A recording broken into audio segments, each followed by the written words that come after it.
دست فرزند گرفته و صبح من به تاکسی سوار گردیدم، باری بسپردن حجت او بر دوشنبه را سپار گردیدم. ای دوشنبه دیار آرزوها، صفتی تو ز دور بشنیدم.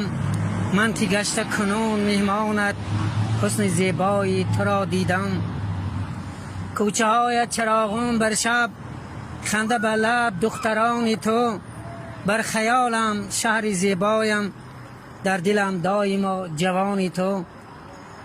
هیچ ندارد چشم من سیری، از تماشای باغ و گل گشتد.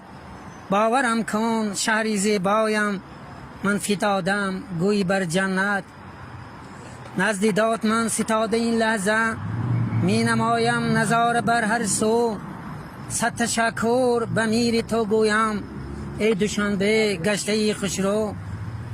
می کشایی سوی من آغوش، می شوم من پناه با آغوشت. گرمی بخشی به قلب من این دم، من نمی سازم هیچ فراموشت. بار اول امروز مهمان دوشنبه شهر گردیدم و این آبادی و زیبایی شکوفایی شهر عزیزم پایتخت تاجیکستان را دیده من در حیرت گذار ماندم.